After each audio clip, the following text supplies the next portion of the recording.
Assalamualaikum warahmatullahi wabarakatuh. Pada hari ini, tajuk kita ialah mengenai dasar sosial dan budaya negara. Tapi oleh kerana masalah teknik, Datuk Aziz yang dijadualkan bersama kami, iaitu kita pada hari ini, saya biasa dengan Dr. Kamel dan kita punya tetamu, satu Profesor Azizah Hamzah, saya rasa ni orang kenal, orang UM semua sekali. Kemudian Datuk Aziz Abdul. Oleh kerana ada masalah teknikal Datuk Aziz, sementara kita tunggu Datuk Aziz, kita mulakan dulu. Ini adalah sesi siri kedua daripada perbincangan kita tentang sosio-budaya. Mula-mula sekali, apabila kita bercakap tentang pendidikan, kita dapati bahawa segala perancangan dasar, kurikulum dan pelaksanaan pendidikan di institusi pendidikan okey. Cuma tidak ada support system daripada sosio budaya. Jadi perbincangan tentang sosio budaya itu menjadi amat penting.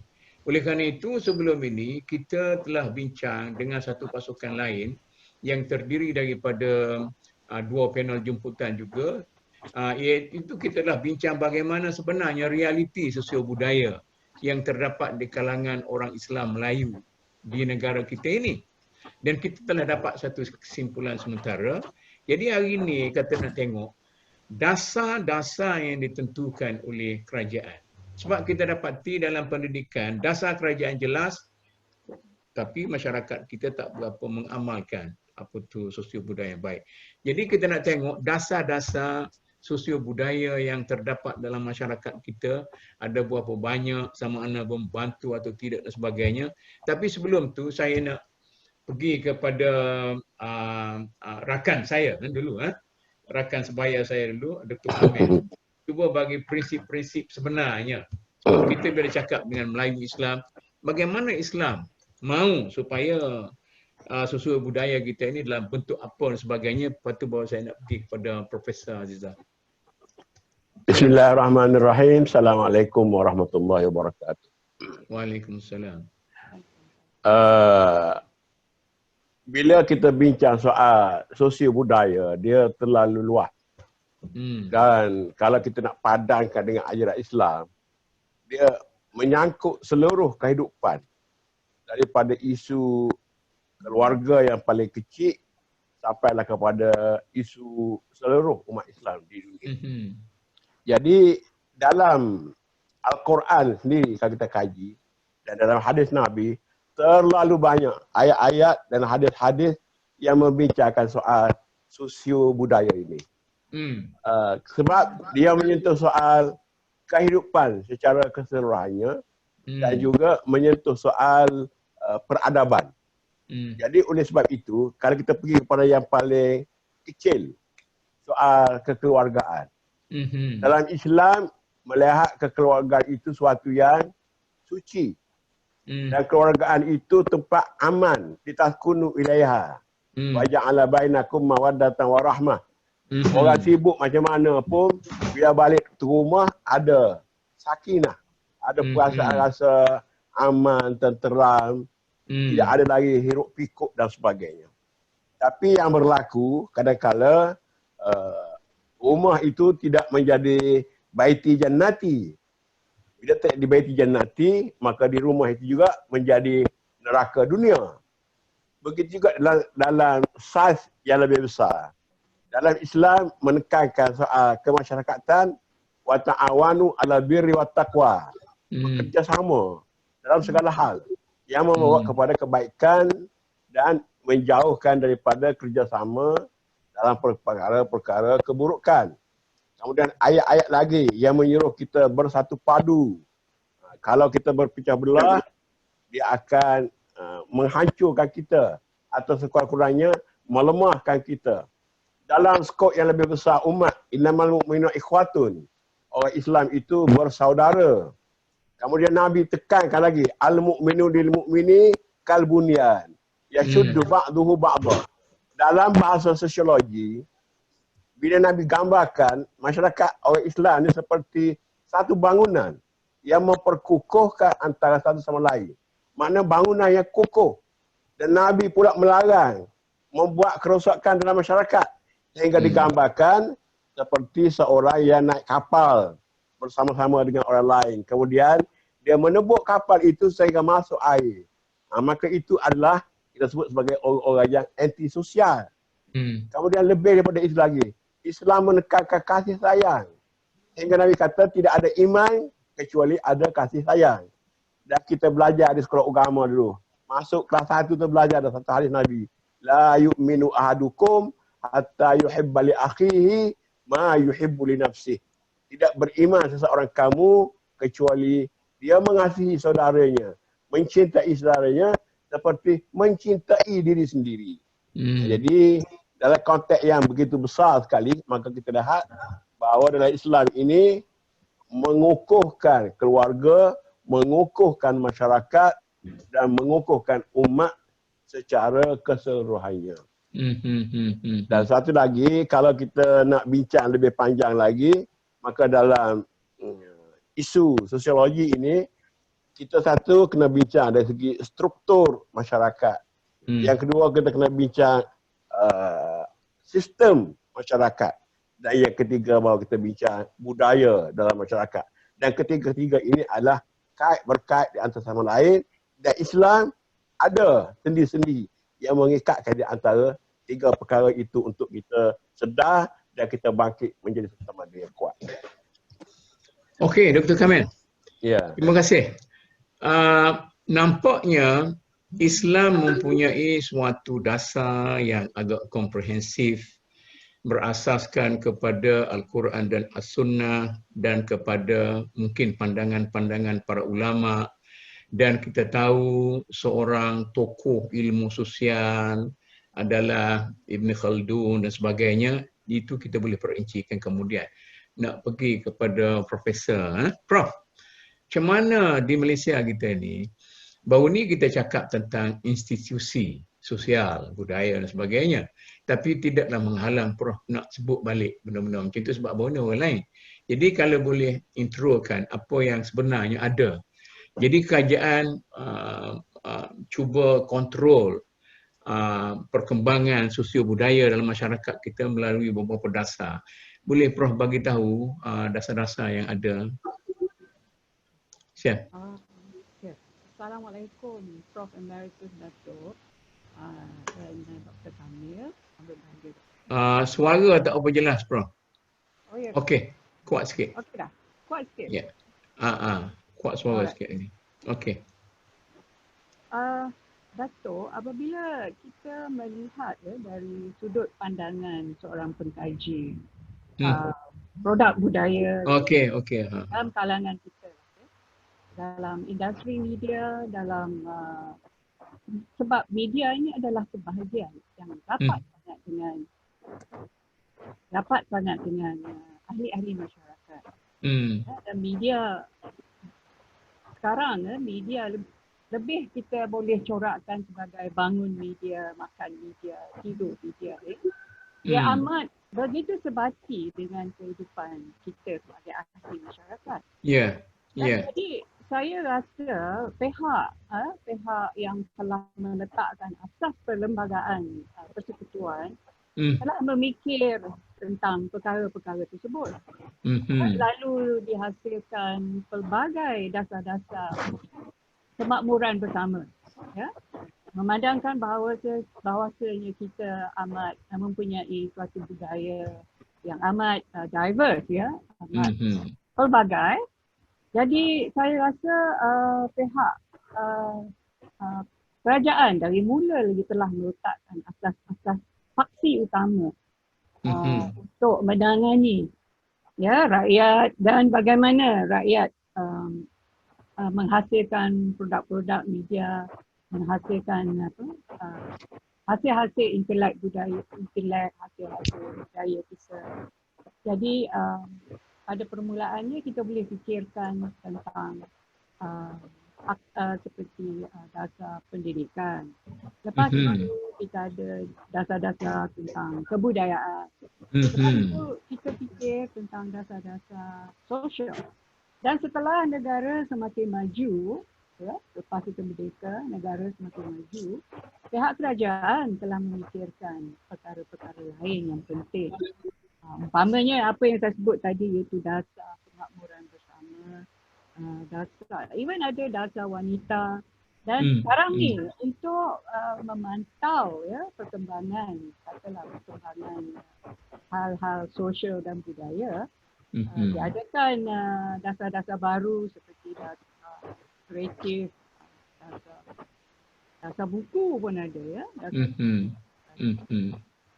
Jadi dari segi perundangan, dari segi dasar, kita memang memberi perhatian sepenuhnya apa yang disebutkan sebagai kemakmuran bersama.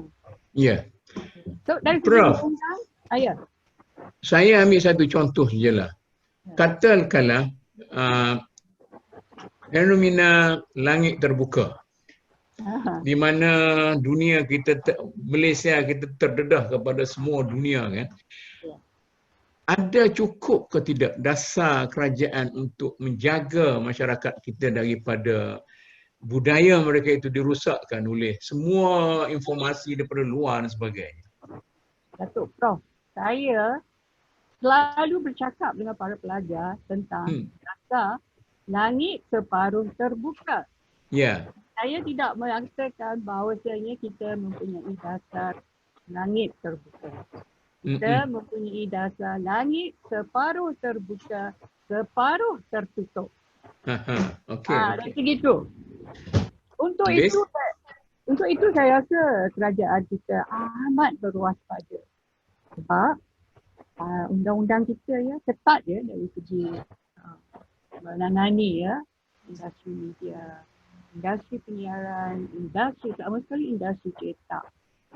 Boleh dikatakan bahawasanya langit kita kadang-kadang dalam hal-hal tertentu seperti dalam akta hasutan, akta fitnah dan sebagainya kita agak tertutup. Undang-undang itu khas untuk menangani pelanggaran jika berlaku. Tetapi ada juga fleksibilitinya. Itulah yang kadang-kadang kerajaan mengamalkan dasar langit separuh terbuka. Umpamanya dari segi media siaran internet, digital, hampir mustahil untuk kita mengawal 100%. Sebab itu tak atau tidak kita terpaksa mengizinkan langit terbuka. Okey, kita break setakat tu dulu. Okey, saya nak pergi Dr. Kamil. Dalam Islam, tidak ada satu guideline yang mengatakan ini patut kerajaan campur tangan, ini perlu diberi kebebasan kepada rakyat. Jadi kalau kerajaan nak campur tangan, Islam kata misalnya terserah kepada rasa, keagamaan, akhlak dan sebagainya. Dalam Islam ni, di mana sempadan di antara akhlak dan akidah dan syariat? Jauh mana syariat boleh campur tangan? Pertama sekali kita tengok dalam Islam ni dia menekankan hakul jamaah, hak orang ramai berbanding dengan hak individu. Misalnya kita kata ada orang menyuarakan tentang hak asasi manusia, seolah-olah dia bebas berbuat apa saja. Tapi dalam Islam dia telah menghakkan hak individu, hak kebebasan asasi itu tidak boleh melanggar hak orang ramai. Hak orang ramai itu kena diutamakan lebih daripada hak peribadi.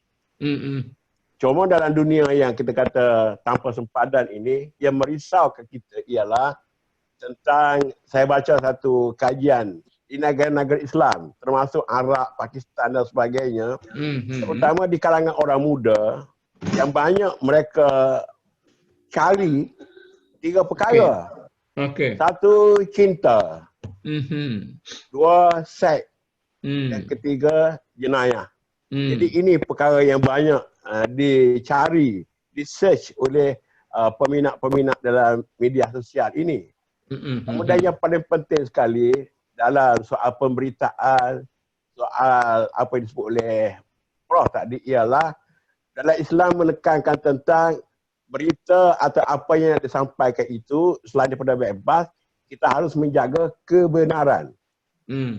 Kerana kalau lari daripada kebenaran, maka itu bercanggah dengan akhlak Islam, bercanggah dengan akidah Islam, dan bercanggah dengan syariat Islam. Dan ayat yang paling selalu orang baca surah Al-Hujurat.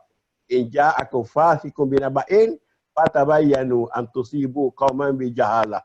Sebab banyak negara-negara termasuk Arab Spring pun berlaku kerana terbukanya internet dan bermacam-macam berita palsu yang didatangkan, maka menimbulkan keadaan huru-hara dalam negara-negara tersebut. Dan kita tahu yang mutaakhir ini sedang berlaku di negara Arab.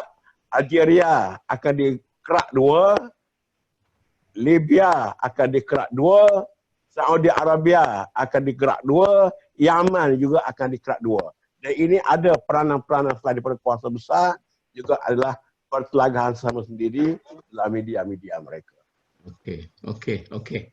Itu satu dimensi. Cumanya Prof Aziza, dia keserba-salahan sama ada rakyat atau pemerintah. Di antara rakyat nak campur tangan, maka itu bertentangan dengan dasar-dasar human right. Dan kita nak jadi negara maju. Negara maju, orang di Eropah akan persoalkan kita telah mencabul hak asasi manusia, jadi kita terpaksa terbuka.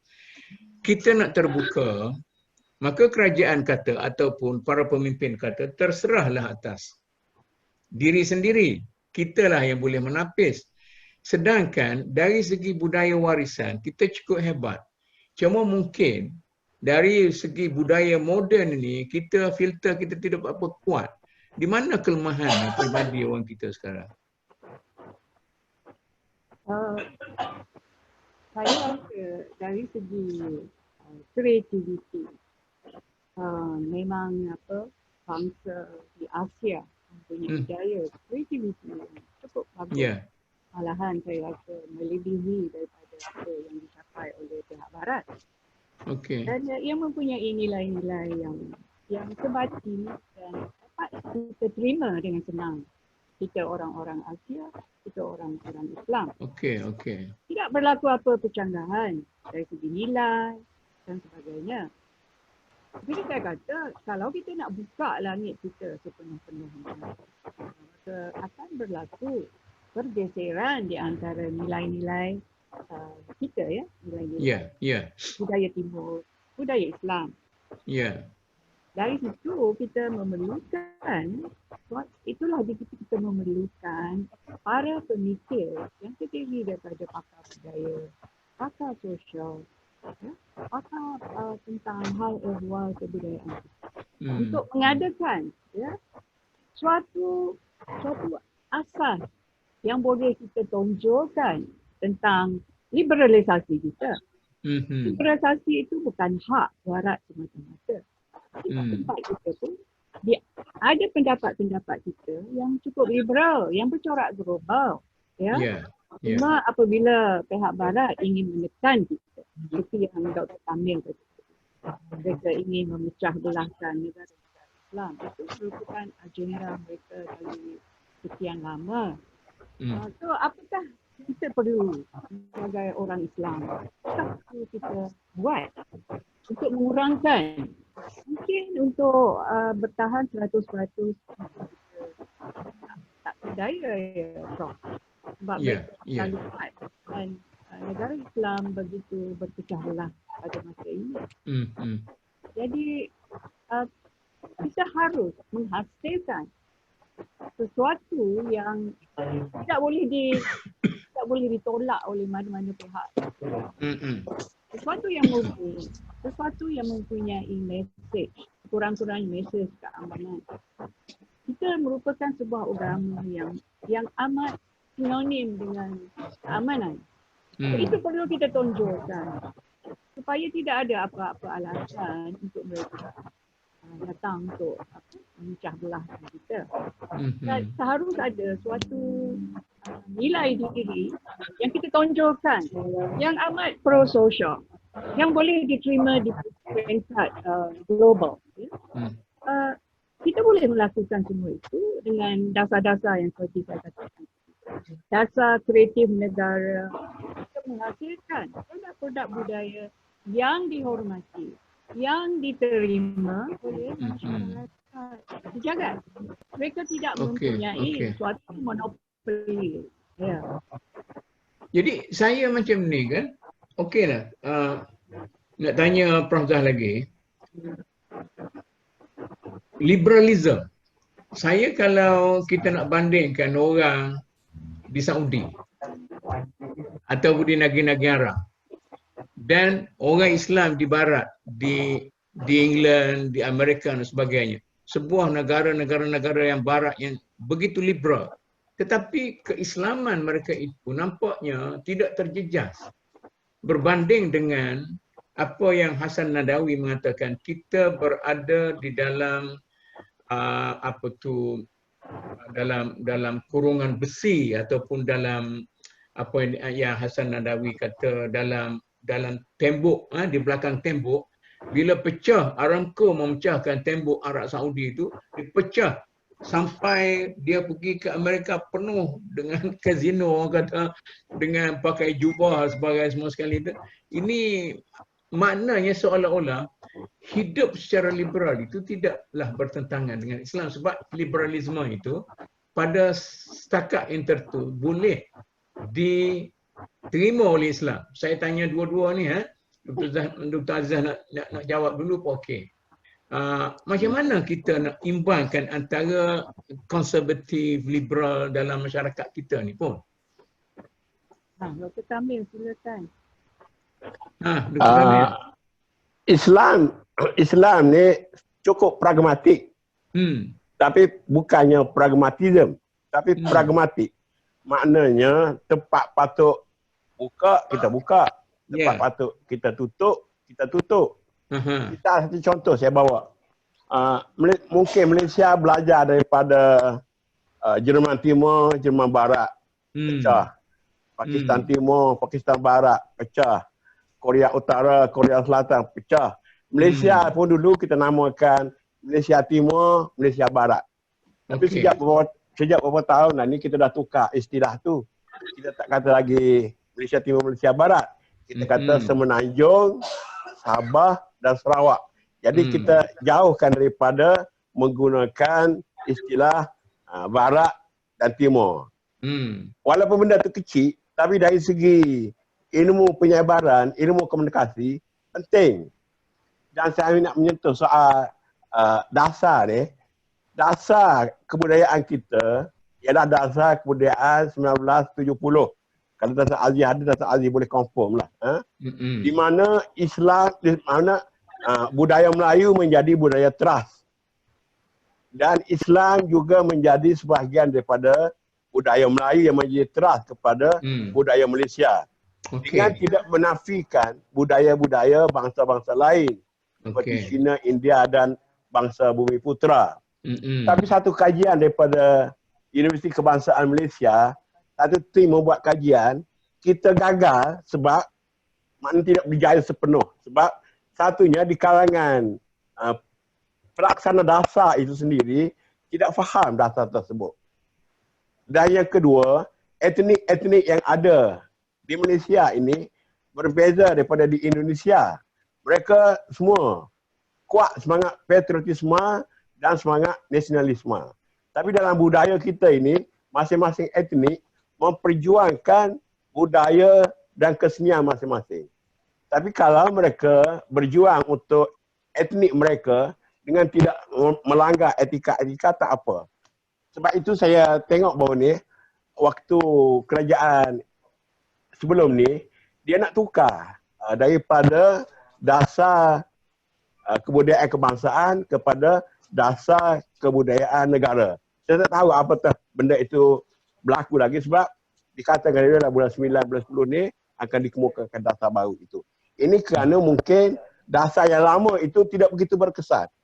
Kerana soal, saya dah baca dasar kebangsaan ni. Dasar kebudayaan kebangsaan kita memang elok, saya elok-eloknya.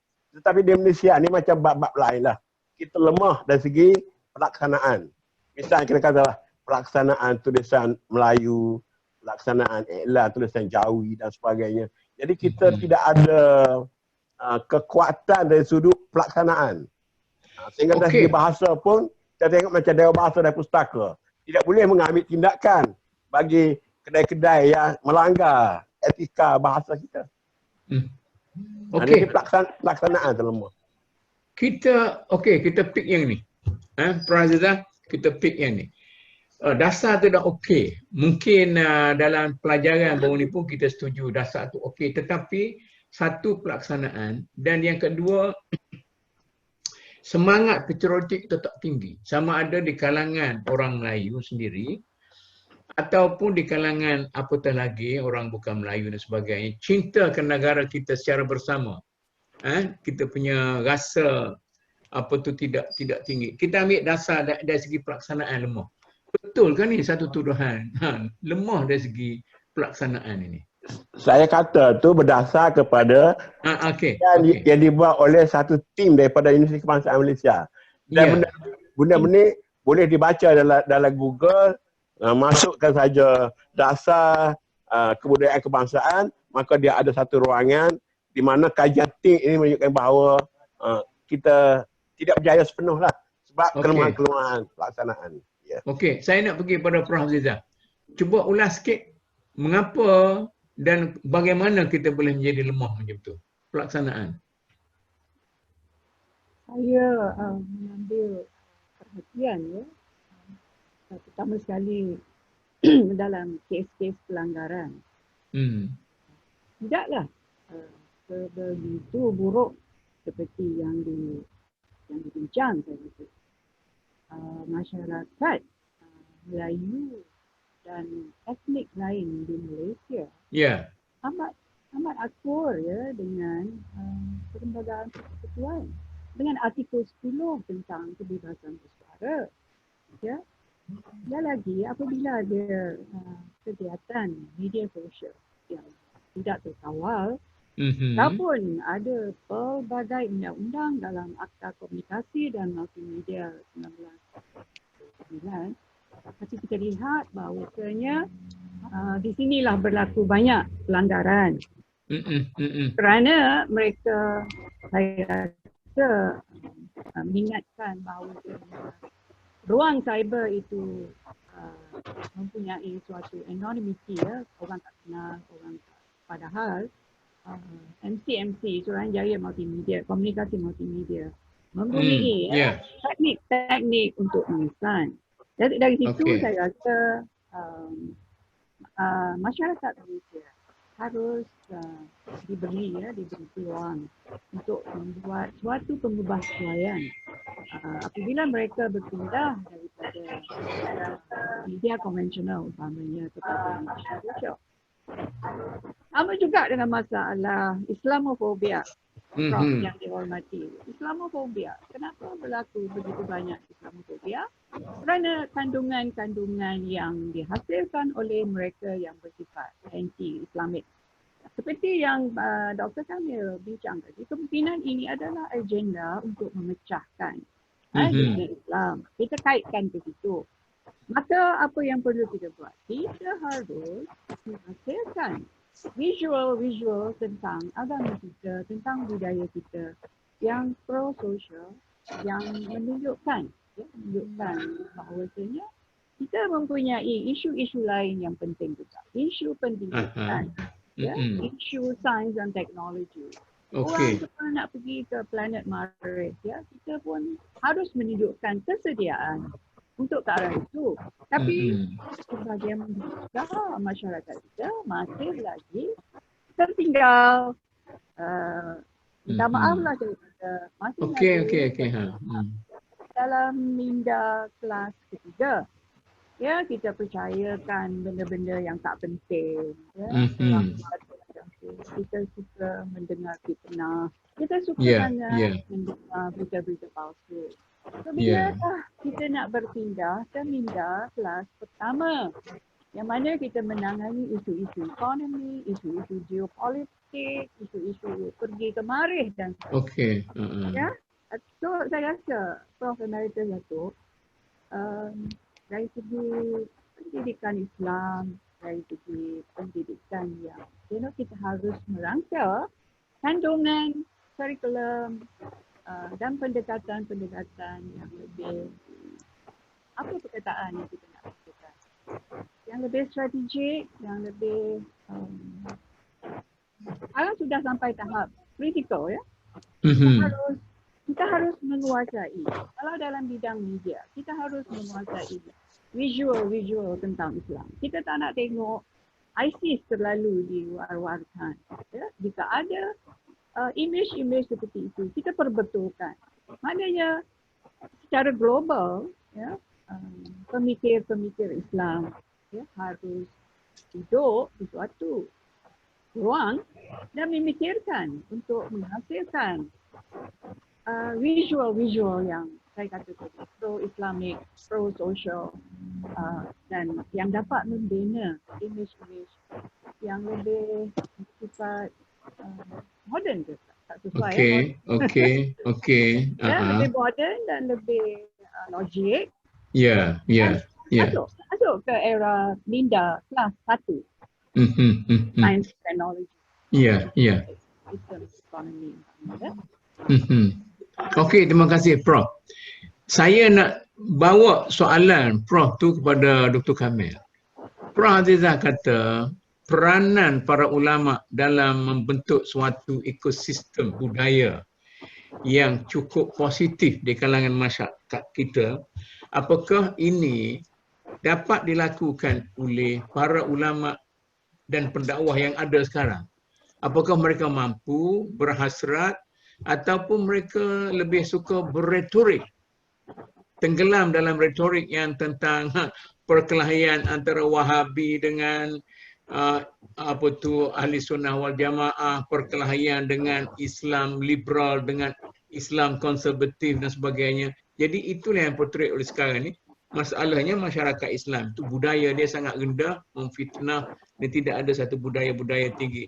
Maknanya kalau kita balik kepada orang bukan Islam lah dalam negara kita, etnik lain, mereka itu tidak dilindungi sangat oleh macam-macam akta ke, macam-macam dasar.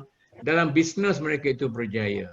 Dalam budaya mereka itu cemerlang. Bukan dari segi pertunjukan budaya, tetapi maknanya integriti, dari segi credibility, dari segi apa-apa semua.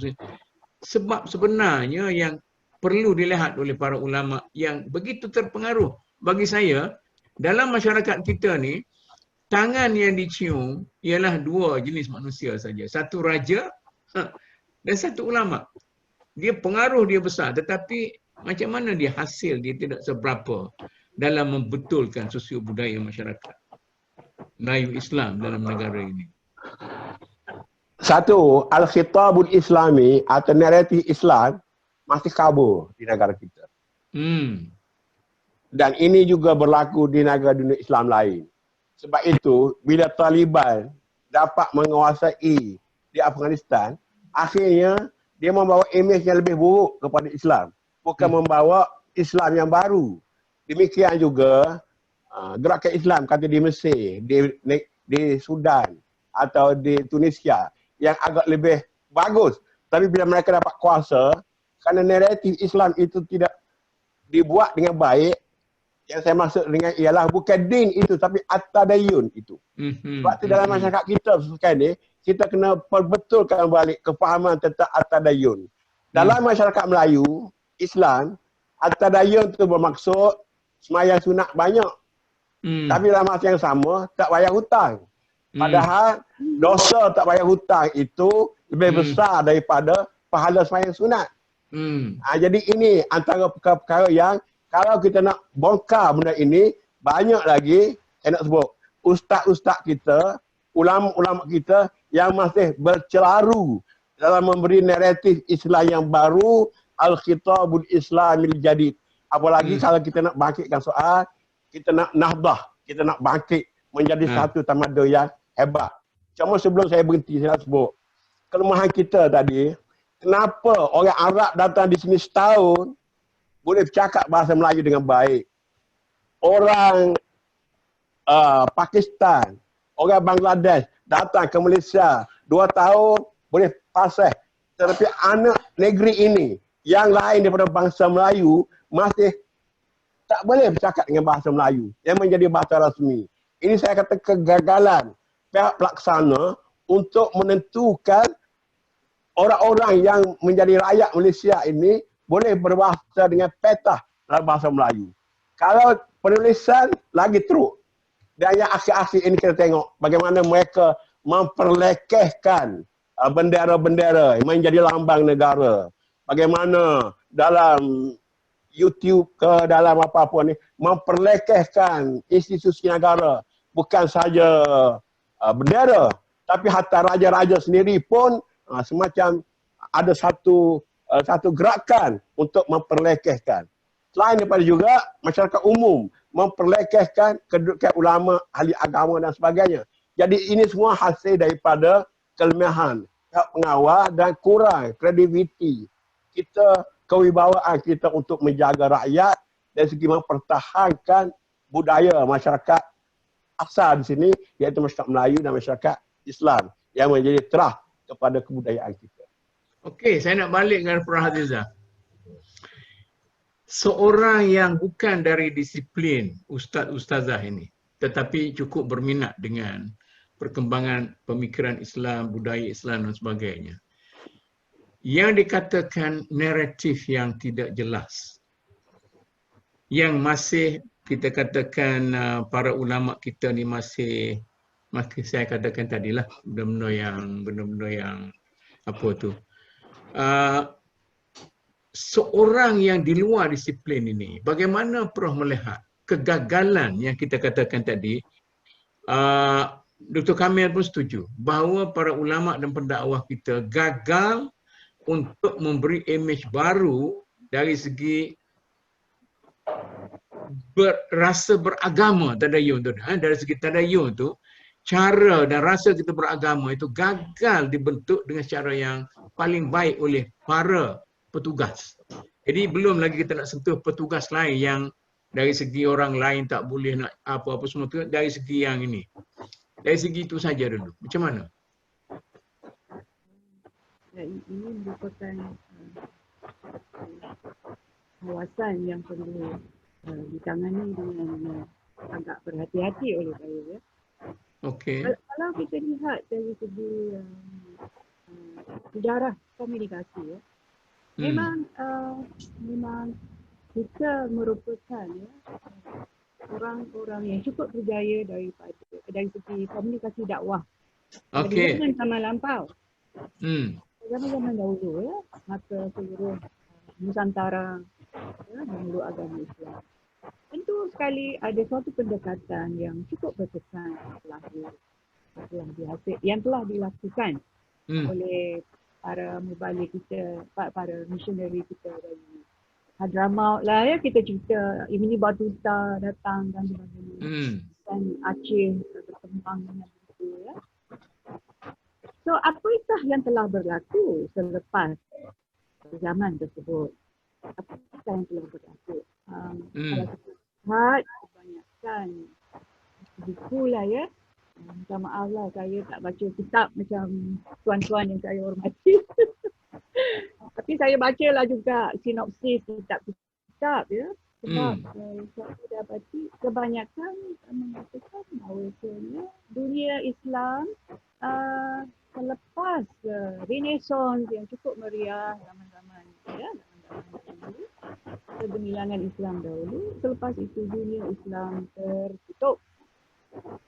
Ada yang mengatakan bahawa itu disebabkan oleh kolonialisme, ya. India Barat datang bawa langit hitam lah. Tapi Prof, di zaman kolonial para ulama lebih berjaya. Para ulama lah yang mempertahankan akidah, cara hidup, budaya orang Islam masa kita di bawah penjajah. Tapi apabila kita merdeka, kita dah bebas daripada penjajah, tiba-tiba saja kita gagal untuk bawa masyarakat kita. Jadi saya nak tengok, kalaulah kata dari segi budaya, dari segi media, khutbah. Ini saya selalu saya cakap, kata Malik bin Nabi, ini orang yang sangat diminati oleh Dr. Kamil ni. Dia kata, saya merasa hairan. Para khatib terus berkhutbah, makmum terus tidur. Maknanya media yang betul-betul gagal. Sampaikan media khutbah pun tidak boleh digunakan untuk menjadi satu media yang cukup berkesan. Benda-benda yang monolog, ya, orang tak boleh nak bahas apa. Patutnya boleh masuk teruslah. Macam mana tu? Prof, di sini saya tanya Prof. Siapa yang menidurkan siapa? Audience tu. Makmun tu ke yang tidur atau penulis khutbah tu yang khatib tu yang tidur? Yang mana satu tidur? Saya bertanya kepada Prof. Tanya, kita balik pada Dr. Kamil tanya. Nak tanya sekarang ke tanggal tanya dulu. Tanya dulu. Kalau kita tengok sejarah, kita ambil khutbah Nabi yang terakhir, khutbah wadah tu. Walaupun dia khutbah, tapi sampai sekarang ini di seluruh dunia dan menjadi asas kepada perisytiharan hak asasi manusia adalah khutbah Nabi, khutbah Hajjatul Wida itu. Maknanya, walaupun dia hanya merupakan verbal, percakapan biasa, khutbah ini, tapi kalau dibuat dari hati ke hati, dengan kepahaman dan pemikiran, maka dia akan melekat dalam diri para pendengar. Sehingga banyak khutbah-khutbah Nabi yang menjadi hadis-hadis Nabi direkod dan dibukukan dan memberi kesan kepada orang seluruh dunia. Sehingga ada library khusus untuk ilmu hadis yang bergedung-gedung banyaknya. Tetapi kerana soal komunikasi ini adalah soal manusia. Bila ada halangan pada diri manusia, walaupun benda itu benda cantik, kalau disampaikan melalui lidah, maka sampai setakat telinga. Tapi kalau disampaikan dari hati ke hati, maka ia akan menerimanya juga hati. Dan kalau disampaikan dengan akal, maka yang menerimanya juga adalah akal. Jadi oleh sebab itu, satu pendekatan yang harus diberi untuk bersifat tempatan. Dan saya melihat ada sedikit sebanyak kecelaruan kita. Dulu kebanyakan ulama-ulama belajar di Nusantara, kemudian mereka belajar di Mekah pun dengan guru-guru Nusantara, dan mereka bawa balik ialah Islam Nusantara. Selepas kita merdeka, sebelum kita merdeka, ulama-ulama kita mengajak masyarakat berkubu. Islam yang duduk dalam kubu. Maka sebab itu mereka tidak terdedah kepada langit terbuka. Bila kita lepas merdeka, kita keluar daripada kubu, kita tinggal pondok, kita masuk sekolah, kita pergi universiti dan kita terdedah kepada luar. Sedangkan persiapan dalaman kita tidak cukup untuk menapis segala-galanya itu. Dan salah satu daripada sebab yang saya sebut, terutama di kalangan mereka yang tak belajar agama pula. Mereka habis sekolah menengah SPM, dia hantar keluar negara dan mereka masih belum matang. Dan mereka balik sikit sebanyak membawa unsur-unsur tersebut. Sedangkan pada masa itu, ada di negara-negara lain misalnya, mereka didik anak-anak mereka dah dapat BA, MA atau PhD, baru mereka hantar pergi ke sana, maka lahirlah orang seperti Iqbal, seperti Abdul Halim Mahmud, seperti ramai syekh-syekh yang masih walaupun belajar barat, tapi mereka menjadi kental dengan ajaran agama mereka. Okey, saya nak balik kepada Prof. Azizah. Antara dua naratif. Satu khutbah yang kehilangan jiwa. Satu lagi wayang kulit yang telah disemangat Islamkan. Wali Songo. Kemudian tak kira lah kita nak bicarakan tentang pokok tasawuf yang apa semua sekali, Ar-Ranuri dan sebagainya. Jadi cuba kita bandingkan mengapa yang asalnya tidak Islamik tapi telah diislamaiskan dari segi semangat dan jiwanya oleh Wali Songo, maka dia menjadi media dakwah Islam yang sangat berkesan pada waktu itu. Wali Songo, Kalijogo dan sebagainya. Tetapi media Islam yang asal ini, iaitu khutbah itu, telah kehilangan semangat. Sehingga kan tadi yang Prof tanya siapa dia yang menidurkan siapa. Saya masih ingatlah masa saya duk jadi pengarah Akademi Islam dulu, saya cukup panas hati sehingga saya kata azan sekali sahaja. Sebab bila saya tengok azan yang kedua tu makmum sudah tidur. Jadi dia tak boleh dengar macam tu. Bila makmum imam saja masuk jadi mula baca khutbah, separuh sudah tidur. Satu hari saya baca khutbah, tajuk dia mereka yang tidur pada waktu khatib membaca khutbah. Maka saya tengok tidak ada seorang pun yang tidur. Malah Profesor Firdaus kita, dia kata inilah first time saya dengar dia kata orang baca khutbah yang menarik dan tidak pernah tidur. Maknanya Dr. Kamil kata tadi dari segi keikhlasan bila kita menyatakan sesuatu itu, dia tidak jadi macam retorik yang tidak ada jiwa. Jadi macam mana kita nak cuba memberi kekuatan kepada media-media Islam yang sedia ada, yang kita warisi. Macam juga media Melayu. Ya, cerita rakyat sudah menjadi satu budaya negatif yang sudah berupa surat layang lah, sekarang ni SMS macam-macam. Padahalnya dalam masyarakat Melayu, cerita rakyat itu memainkan peranan yang besar. Kita dengar cerita daripada nenek masa belum tidur apa semua sekali itu. Tradisi itu dah hilang. Cuba bagi satu ulasan secara agak komparatif lah. Saya segi peribadi, saya cenderung ke arah apa yang dikatakan dalam pengajian komunikasi sebagai komunikasi itu adalah dua proses daripada penghantar dan penerima. Pengirim, penerima. Ia agak saintifik sikit. Ya? Itu memang pun satu formula yang saintifik. Dan di dalam proses tersebut, pengirim dan penerima, ada beberapa gangguan, gangguan dari segi teknikal mungkin.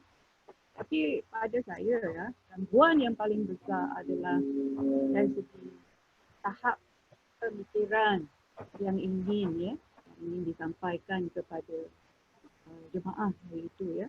Tiap tahun saya balik Fatimah, saya akan hadir untuk sembahyang hari raya dan sebagainya. Kita tahu formula khutbah untuk hari raya. Ya.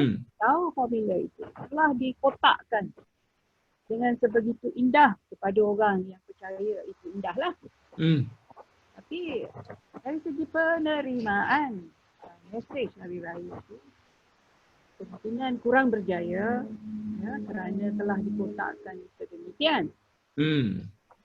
Dalam komunikasi yang harus bercorak Islamik, saya rasa oleh kerana masyarakat kita dah pun melalui beberapa dekad dari segi pendidikan, ya, kalau tak ada di sini pergi ke Kahirah, ya, pergi ke Jordan, pergi juga ke dunia barat, ya. Maknanya kita telah mempertingkatkan keupayaan pemikiran kita terdedah kepada idea-idea luar, ya.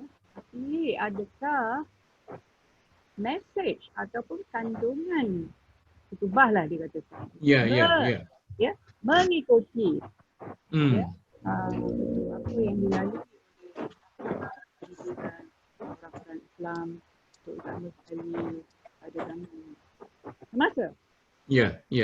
Itu saya rasa Prof Emeritus lebih tahu daripada saya dari segi itu. Proses pemikiran sama ada dia mengikuti peredaran tahap pendidikan kita yang semakin meningkat.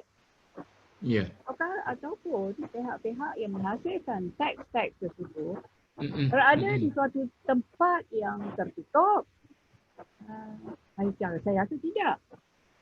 Ataupun ada arahan-arahan dari atas, dari bawah, dari tepi, saya kurang pasti.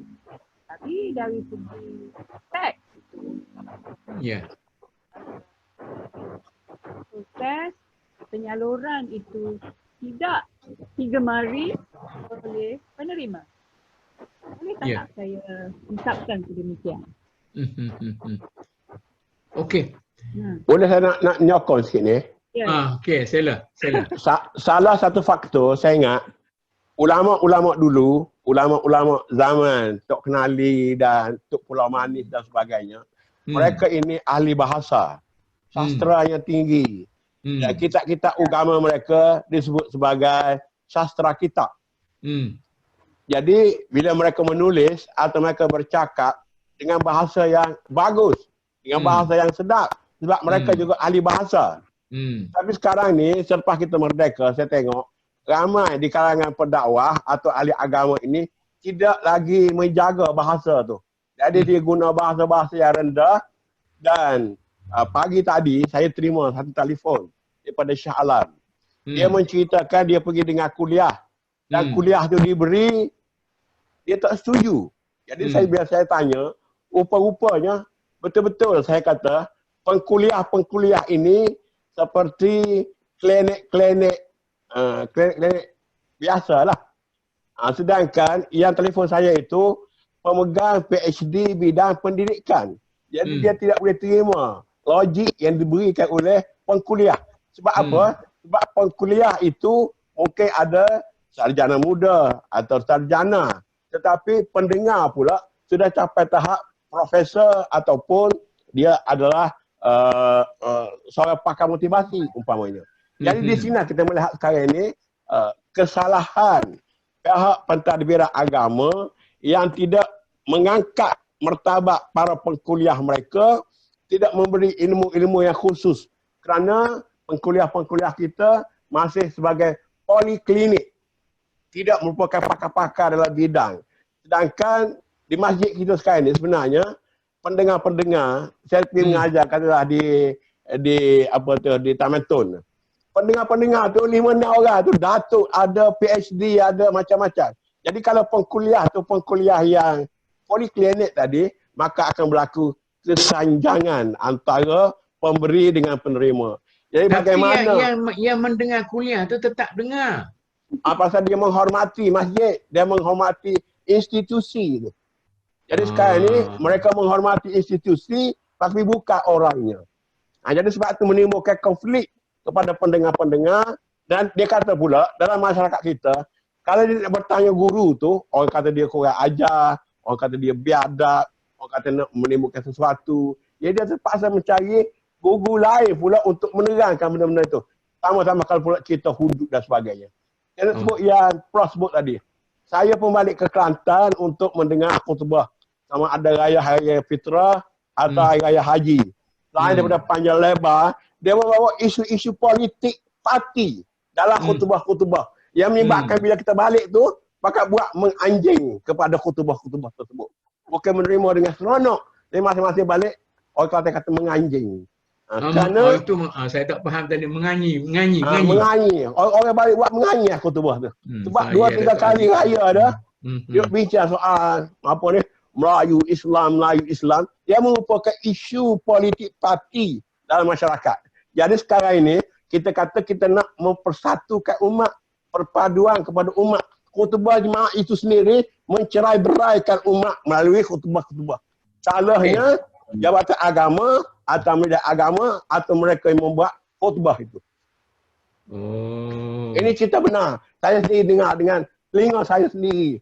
Betapa khutbah sudah dijadikan alat media untuk parti-parti politik tertentu misalnya. Dan yang peliknya saya sendiri kadang-kadang tertidur masa baca khutbah. Saya dengar. Sebab tu saya tahu. Kita tahu roh dia punya khutbah tu, dia menyebabkan kita tolak.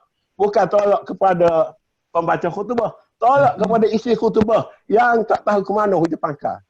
Kemudian di Kota Baru, cakap tentang LGBT lah, cakap tentang pluralisme lah. Tak ada kau dengan orang Kota Baru, dengan orang Pasir Putih, dengan orang Bukit Gerombok, dengan orang darat-darat tu.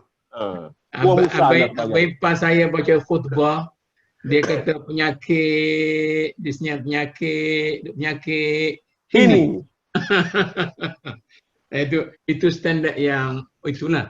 Tapi ialah okeylah, sebab tu kita dalam forum kita ini tujuan kitanya ialah nak islahkan masyarakat Melayu, Islam, nak islahkan apa semua sekali. Eloklah kita cuba bincangkan tadi, dan insya-Allah walaupun hari ini perbincangannya ke situ sikit, sini sikit dan sebagainya, kita faham bila hari Selasa datang, minggu depan tu kita ada satu sesi lagi, iaitu sesi akhir di mana keempat-empat panel jemputan itu berkumpul dan kami dua dengan Dr. Kamil kita sama-sama bincang lebih serius dan kita bagi masa 2 jam. Untuk hari ini kita masa kita dah nak habis dah. Macam inilah. Ada apa nak kata Prof sebelum kita berhenti sebagai satu pandangan yang simpulan ke apa semua sekali lah. Saya ya, betul. Ya. Saya rasa kita melalui proses-proses mematangkan diri, memahirkan diri. Lebih banyak yang boleh pelajari. Tinggal lagi kita harus katakan ke arah apa-apa usaha kita harus fokus ke arah kemakmuran bersama. Itu merupakan data yang pada saya paling penting. Yang kuat harus menjadi sesuatu yang menyatupadukan. Dan dalam perspektif Prof kami tadi ialah puak-puak dalam Islam pun itu juga daerah menghasilkan teks-teks yang bercanggah. Jadi mungkin kita boleh memujuk mereka. Suatu masa nanti. Okey, Dr. Kamil. Saya nak bagi 2 poin. Simpulan akhir. 2 poin saya nak menyokong yang Prof kata tadi. Prof kita Ibn Battuta. Ibn Battuta dari Morocco, dia pergi ke Mekah dan dia berkata orang Islam ni memang dah makin mundur. Sebab bila dia sampai ke Mekah, dia tengok ada 4 imam. Satu Imam Maliki, satu Imam Syafi'i, satu Imam Hanafi, satu Imam Hanbali. Masing-masing bersembahyang. Jadi mereka seutama mengutamakan mazhab lebih daripada Islam tu sendiri. Begitu dalam bidang akidah, mereka mengutamakan Wahabi lah, Asy'ariyah lah, Maturidi lah, Salafi lah, macam-macam lagi. Dan mereka meninggalkan Islam tu di belakang. Dalam parti politik macam itu juga. Mereka menimbulkan parti-parti mereka dan mereka letak Islam di belakang. Dan akhir sekali saya nak sebut, dalam ilmu sosiologi, dia kata masyarakat ni seperti piramid. Yang atas tu kecil, 10%, 5%. Yang itulah pegang kocek duit, yang itulah membuat keputusan. Dan kalau yang ni di negara-negara dunia ketiga macam kita ni, biasanya mereka mendapat melalui warisan. Yang 2 bawah tu, ahli-ahli profesional, doktor, pensyarah, guru dan sebagainya, dia dapat sedikit lehan daripada atas, tapi dari sini makin ramai. Tapi yang bawah tu, peladang, petani, pekerja, buruh, dan inilah orang yang dari segi duit yang tak ada, dan dia juga menerima kesan daripada pembuat-pembuat polisi, termasuk pembuat polisi khutbah dan sebagainya. Jadi orang ramai ni, dia semacam teranyaya hasil daripada piramid yang di atasnya 5%, 10%, dan di negara macam kita ni, dia terima jawatan tu melalui warisan, bukan melalui kemahiran, bukan melalui kepandaian, bukan melalui kebolehan dia. Okey, terima kasih Dr. Kamil, terima kasih Prof. Untuk hari ini setakat itulah dulu dan insya-Allah dalam kita sesi akhir kita, insya-Allah kita rasa Datuk Aziz boleh sama dengan kita. Ya, kita tidak akan pencilkan Datuk Aziz, kita akan invite lagi kita. Dan untuk para pendengar sekianlah dulu untuk hari ini dan kita jumpa lagi pada Selasa akan datang pada waktu yang sama. Wabillahi taufiq. Wassalamualaikum warahmatullahi wabarakatuh.